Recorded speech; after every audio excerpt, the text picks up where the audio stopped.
Hoy es el cierre de las campañas electorales, hoy es el último día para cualquier acto, celebración, proselitismo. Ya sabemos que en México no va a ser el último acto, pero por lo menos oficialmente las reglas que tenemos, las que está haciendo cumplir supuestamente un Instituto Nacional Electoral, que aquí lo hemos dicho, es completamente parcial, más que un árbitro, es un jugador más, un jugador que patea a los jugadores de un equipo y que se mete a rematar a favor de un equipo contrario, ¿no? Esto es la realidad que tenemos hoy. Antes de presentarles a ustedes, y tenemos aquí eh, las estadísticas de las predicciones, la preferencia electoral, spoiler alert, no se ha movido mucho en 3 años de gobierno del presidente López Obrador. Y es que esto pasó también en Estados Unidos. No estoy diciendo que los personajes sean iguales, pero el mismo fenómeno en que López Obrador, el Ejecutivo, es una figura tan conocida, tan polarizante, que difícilmente la gente tiene una opinión, digamos, difícilmente la gente no tiene una opinión fuerte sobre el presidente López Obrador. Aquellos que lo apoyan ya saben quién es, ya se sabe qué persigue, ya se sabe cuál es su proyecto de nación, todo el mundo lo conoce y todo el mundo tiene una opinión formada del presidente. Y si bien el presidente no está en la boleta para este domingo, la popularidad del presidente y el bipartidismo de facto que tenemos en México se va a trasladar en muchos sentidos al, al ejercicio democrático que tenemos el domingo. Este ejercicio que debe ser, yo creo que, visto o analizado desde un punto de vista regional, desde un punto de vista más holístico de lo que está pasando en el mundo, particularmente en América Latina, donde hay una lucha profunda de los pueblos versus la élite. Esa es la verdadera división que tenemos en todo el mundo. El 1% de la población contra el 99%. Los más ricos, poderosos del mundo contra el resto de nosotros. Así se puede traducir, así se puede, digamos, discernir, así se puede analizar de forma mucho más concreta las diferentes dinámicas que están pasando, por ejemplo, en Chile, donde una minoría rapaz estuvo saqueando material e históricamente los recursos de la nación para trasladarlos a unas pocas manos. El famoso modelo neoliberal que en México copiamos en muchos sentidos de Chile, tanto así que tenemos el mismo sistema de pensiones, que más de sistema de pensiones es un ahorro individual que deja en la completa indefensión a la mayoría de personas que se metan a ese sistema. Es lo que tenemos. En Colombia, donde la mayoría de las personas están en contra de un Estado profundamente represor, alejado de las clases sociales, alejado del discurso popular, alejado de las necesidades materiales de su población, y prefiere comprar aviones de guerra para intimidar a un Estado vecino, a un país vecino, antes de atender las necesidades, los reclamos de su propia sociedad. Una Bolivia donde tuvimos hace muy poco un golpe de Estado facilitado por organizaciones internacionales que también van a operar en México.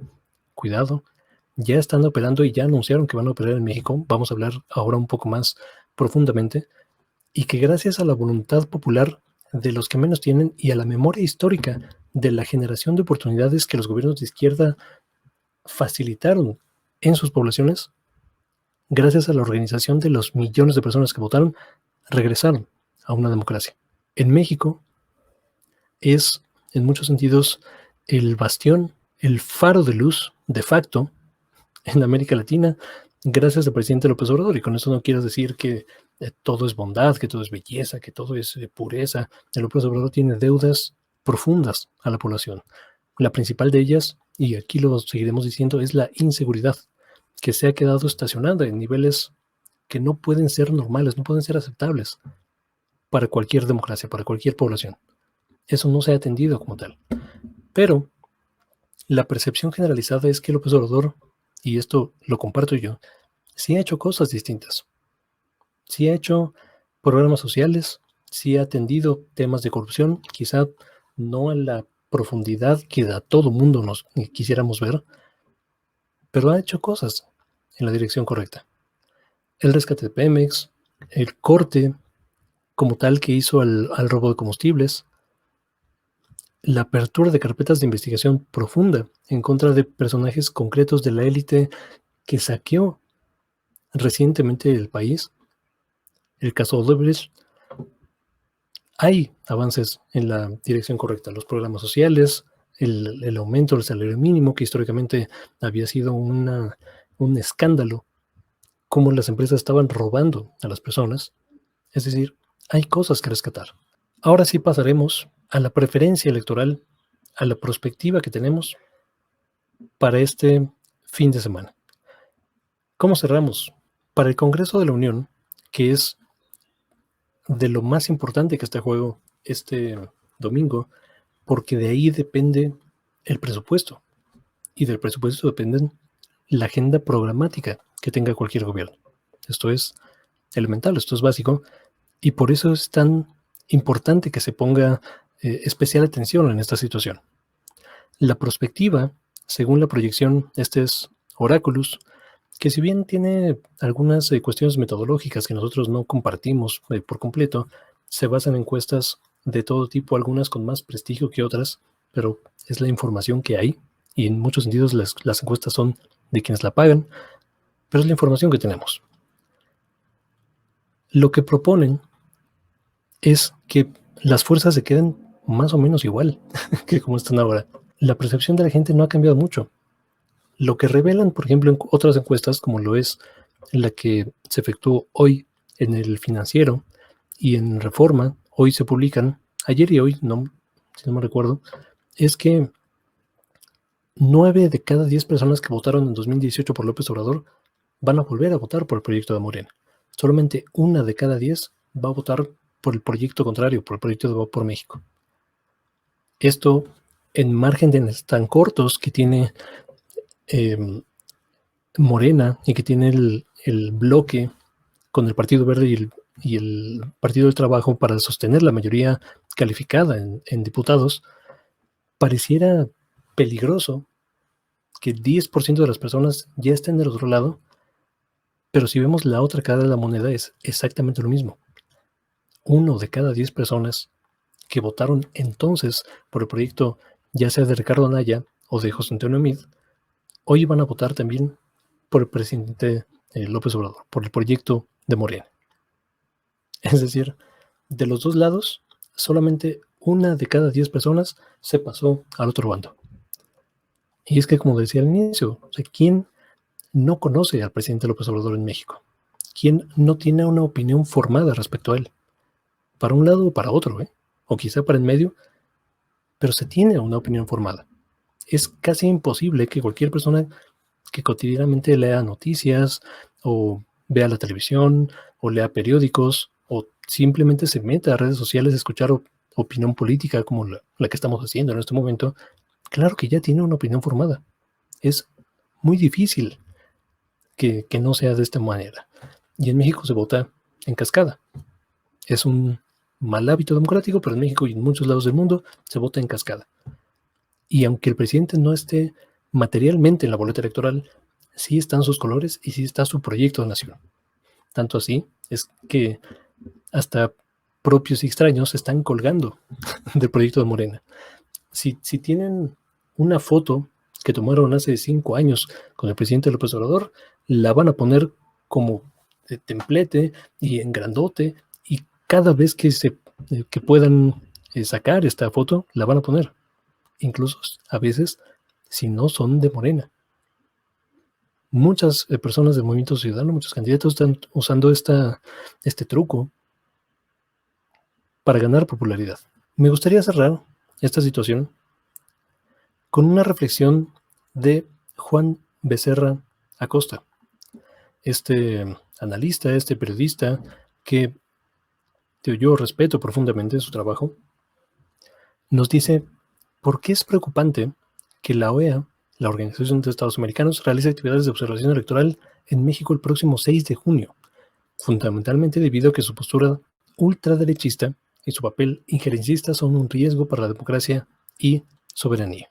Quienes consideran positivo que la OEA meta sus narices en la jornada electoral, recordarles que, desde su creación, ha servido como la calle de la política intervencionista de Estados Unidos en el continente, promoviendo americanismo y la tesis del destino manifiesto.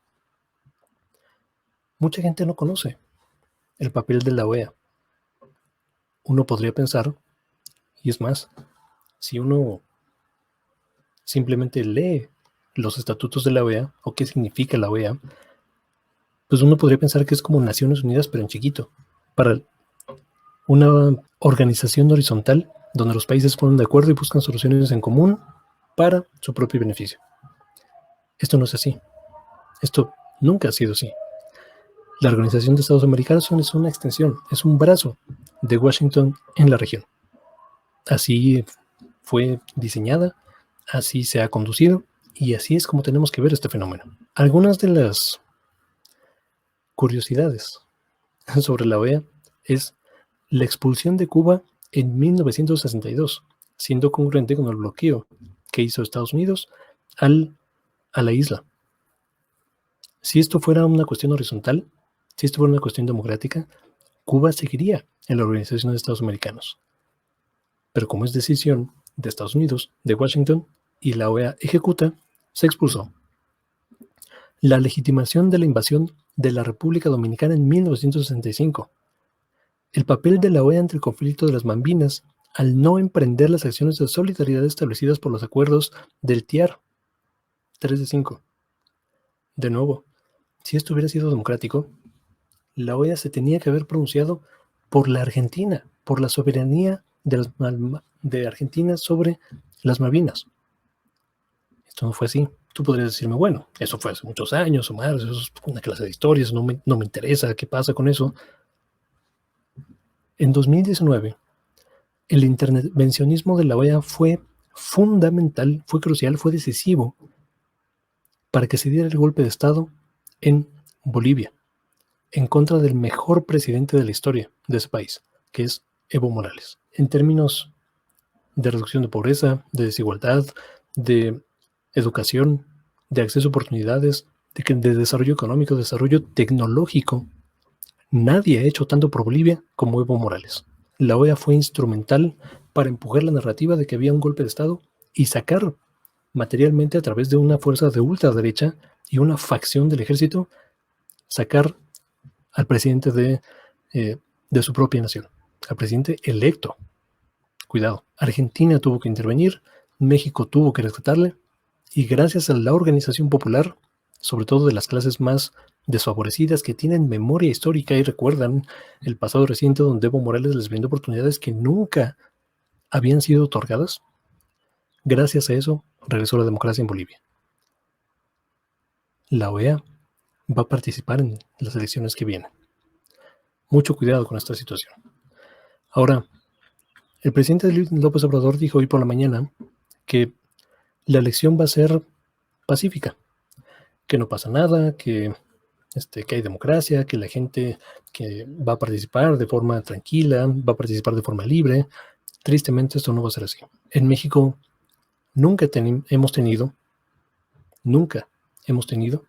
condiciones de verdadera democracia. Hemos tenido condiciones de una democracia incipiente, naciente, pero condiciones plenas de una democracia, jamás. Tampoco las tenemos hoy en día.